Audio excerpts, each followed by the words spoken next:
வணக்கம் சார். வணக்கம். நம்ம மையம் எங்க இருக்கு?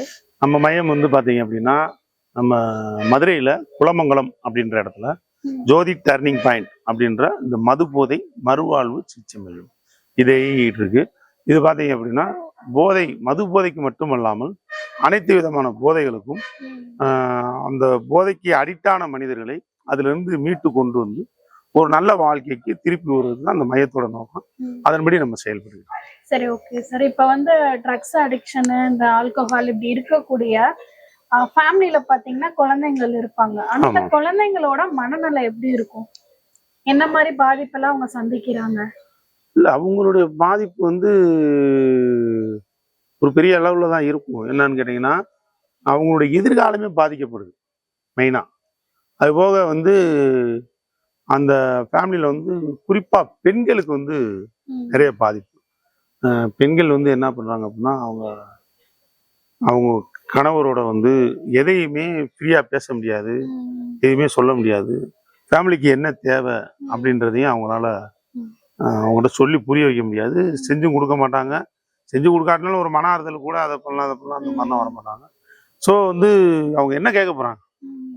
மெயினா வந்து குழந்தைகள், ஒரு கணவன் மனைவிக்கு குழந்தை பிறந்துச்சு அப்படின்னா அந்த பிள்ளைய மையப்படுத்தி தான் அந்த வாழ்க்கை ஓடும். அந்த குழந்தையில அப்ப அவங்களுக்கு என்ன தேவை இருக்கு, இது பண்ணணும், அது பண்ணணும், அந்த ஸ்கூல்ல சேர்க்கணும், அதை படிக்க வைக்கணும், இப்படின்ற மாதிரி ஒரு தாட்ல தான் இயங்குவாங்க.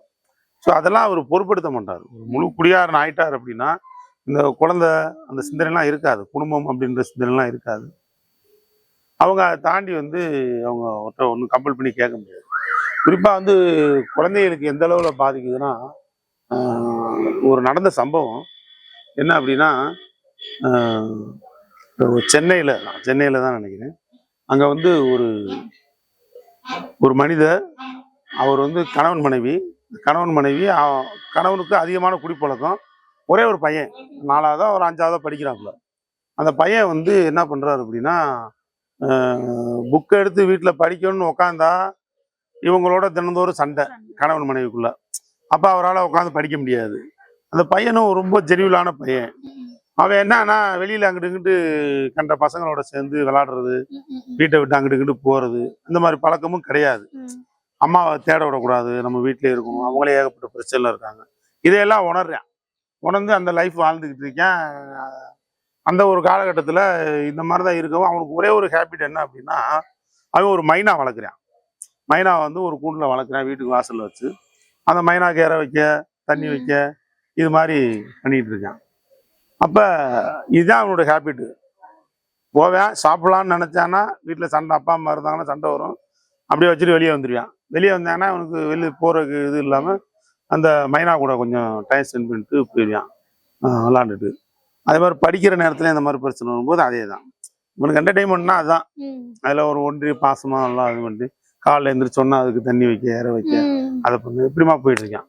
ஒரு நாள் என்ன ஆயிடுச்சு அப்படின்னா, அந்த மைனா வந்து ஏதோ வெயில் தாங்க முடியாது, ஏதோ ஒரு பிரச்சனை இறந்துருச்சு. இறந்த உடனே இவன் ரொம்ப பாசமா வளர்ப்பானே அப்படின்னு இவன் பையன் ஸ்கூலுக்கும் போயிட்டான். இப்போ இவனுக்கு ஏதாவது தகவல் சொல்லணும்னு சொல்லி அவங்க அம்மா அவங்க மிஸ்ஸு நம்பருக்கு ஃபோன் பண்ணி அந்த பையனை கொடுக்கணும். அவங்களும் கொடுக்கவும் ஃபோன் பண்ணி சொல்றாங்க, இந்த மாதிரி மைனா இறந்து போச்சுடா அப்படின்னு சொல்றாங்க. சரி விடுமா, பார்த்துக்கலாம், சரி வைமா அப்படின்னு சொல்லிட்டு இவன் கேஷுவலாக வச்சுட்டு ரொட்டீனாக ஒர்க்கை பார்க்க. இந்த அம்மாவுக்கு ஒரே ஆச்சரியம், என்னடா நல்லா பாசமாக அதாக பார்ப்பான் கொள்ளுவான், இது நான் பாட்டுக்கா அசால்ட்டாக. சரி ஸ்கூலில் இருக்கிறனால அங்கே அந்த மிஸ் ஏதாவது சொல்லி கொடுப்பான், அந்த இதனால இருக்கான் போல இருக்கு. சரி இவங்களும் ஏதாத்தமாக எடுத்துகிட்டு விட்டுட்டாங்க. கடைசியில் இவன் வீட்டுக்கு வர்றான், ஸ்கூல் முடிஞ்சு வந்த உடனே இவன் எப்பவும் போல் வந்து மைனாவை தேடுறான், கூண்டில் காணான். அப்போ கட்டில் கடியில் இருக்கான், பீரோவில் இருக்கான், அடுப்படியில் இருக்கான், வீட்டில் விளையாட முடியா, அங்கெல்லாம் தேடி தேடி பார்க்குறான். அம்மா கேட்குறாங்க, என்னடா என்ன தேடிக்கிட்டு இருக்கேன் அப்படின்னும். இல்லைம்மா மைனாவை காணாம், அதான் தேடிக்கிட்டு இருக்கேன். நான் தான் ஃபோன் பண்ணி சொல்லலடா மைனா செத்து போச்சுன்னு சொல்லி. என்னது மைனா செத்து போச்சா அப்படின்னு ஓன்னு அழுகுறான். டேய் நீ இப்படிலாம் ஃபீல் பண்ணுவே தெரிஞ்சுதான் நான் வந்து ஃபோன் பண்ணி சொல்கிறேன், நீ இப்போ வந்து அழுதுகிட்டு இருக்கியடா அப்படிங்கணும். அம்மா நான் நைனா செத்து போச்சு நீ சொன்னேன்னு நினைச்சேன், கடைசியில் மைனா செத்து போச்சான்னு ஓன்னு அழுகுறான்.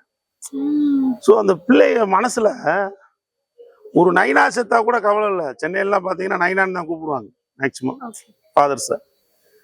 அப்போ ஒரு மைனாக்குள்ள மரியாதை அந்த நைனாக்கு இல்லாம போச்சு. ஒரு பாசம். அவரு நைனா செத்து போச்சுன்னு நினைச்சிட்டுல நான் பேசாம இருந்தேன். நீ கடைசியில மைனால செத்து போச்சுன்னு சொல்லி அழுகிறான். இந்த நேரத்துல அந்த குடியார கணவரும் வந்துடுறாரு தந்தை.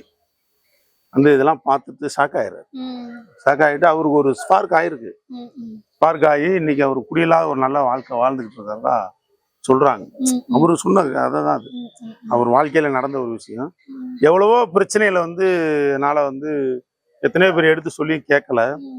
என் வீட்டுல இந்த மாதிரி ஒரு சம்பவம் நடந்தது. அப்ப ஒரு குடியார தந்தை இருக்கேன் அப்படின்னா அந்த பிள்ளைகளுக்கு எந்த அளவுக்கு பாசம் இருக்கு. அப்ப ஒரு தந்தையாவே அவர் எடுத்துக்கல. ஒரு சாதாரண ஒரு ஒரு பறவை மேல இருக்கிற பாசம் கூட நம்ம அவர் அறிவு உள்ள ஒரு மனுஷன் பெத்து வளர்த்து அப்படி இல்லையே அப்படின்ற ஒரு அது மாதிரி வந்து இந்த பிள்ளைகளுடைய மனது அந்த அளவுக்கு பாதிக்கப்பட்டோம். விலகி போயிடுவாங்க. பொதுவாக ஆம்பளை பையன் பொம்பளை பிள்ளை அப்படின்னா பசங்க வந்து அம்மாவோட பாசமா இருப்பாங்க, பொண்ணுங்க வந்து அப்பாவோட பாசமா இருப்பாங்க இருக்கு. இவருக்கு ஜென்ரலா எதுவுமே கிடையாது. ஒரு குடியார தந்தை அப்படின்னா அம்மாவும் சரி அப்பாவும் சரி பொண்ணும் சரி பையனும் சரி ரெண்டு பேர்கிட்டயுமே இவருடைய பாசங்கள் வந்து விலகி போயிடும். ரெண்டு பேருமே அம்மா பக்கம் தான் இருப்பாங்க, வேற வழி இல்லை. அந்த அளவுக்கு வந்து அவங்களுடைய பாதிப்பு. முந்தி காலத்துல பார்த்தா இந்த குடிகாரர்கள் அப்படின்னு சொல்லிட்டு ஒரு ஏஜ் இருக்கும் சார். ஒரு 30ல இருந்து 45 அந்த மாதிரி இருக்கும். மோரோவர் அந்த வயசானவங்க இருப்பாங்க. ஆனா இப்பெல்லாம் பாத்தீங்கன்னா 17, 15, 14 நம்ம ஏஜ் வெளியே சொல்லவே முடியாத அளவுக்கு ட்ரக்ஸ்லயும் இந்த ஆல்கஹால்லையும் ஏன் இந்த அளவுக்கு திணிப்பு? இத பத்தி உங்களோட இது என்ன அப்படின்னா வேற ஒண்ணும் கிடையாது. இந்த கொரோனா காலகட்டத்துல வந்து எல்லாருமே மொபைல் யூஸ் பண்ணாங்க. அப்ப இந்த மொபைல் யூஸ் பண்ணும்போது ஆன்லைன் கிளாஸுக்காக தேவைப்படுது. அது வந்து ஒரு இதுலயுமே வந்து நல்லது இருக்கு கெட்டது இருக்கு. அளவுக்கு அதிகமா போகும்போது அமிர்தமும் நஞ்சு, இதுதான் உண்மை. இந்த மது குடிக்கிற கூட அப்படித்தான். ஒரு லிமிட்டா சாப்பிட்டு போயிட்டா உனக்கு எந்த பிரச்சனையும் கிடையாது. அளவுக்கு அதிகமா அது போறனாலதான் உனக்கு பிரச்சனை. இது மாதிரி வந்து அந்த மொபைல் யூஸ் பண்றது என்ன ஆயிடுச்சு அப்படின்னா அந்த கொரோனா காலகட்டத்துக்கு பிறகு இந்த சின்ன பிள்ளைங்க கையிலன்னா கம்பல்சரி ஃபோன் கொடுக்க வேண்டிய ஒரு சூழ்நிலைக்கு ஆன்லைன் கிளாஸ் அது இதுன்னு கொடுக்க வேண்டிய. இப்போ இதுல என்னன்னா இந்த இன்ஸ்டாகிராமு ஃபேஸ்புக்கு இதுகளில் பார்த்தீங்க அப்படின்னா ஒரு ஸ்டைலா யாராச்சும் ஒரு சின்ன பிள்ளைங்க இது பண்ணி ஒரு கெத்தா போட்டு விடும்போது இது பரவலாயிருக்கு. இப்போ நம்மளும் இதை செய்வோம் அப்படின்னு இதுல மாதிரி நிறைய தொத்திக்கிருச்சு. இதை பேரண்ட்ஸ் எல்லாம் நிறைய கண்ட்ரோல் பண்ண முடியல.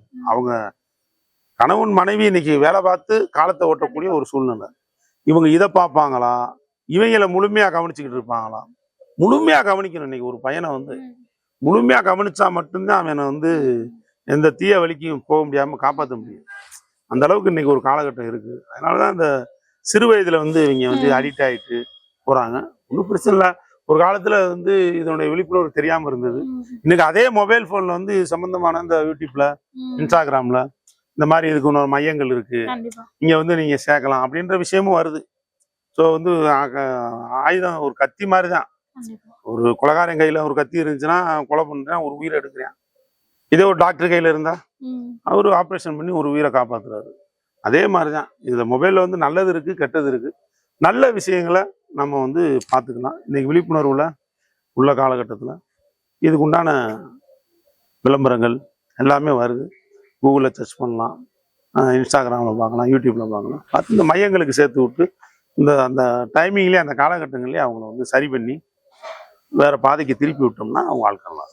Okay, thank you. ரொம்ப நன்றி.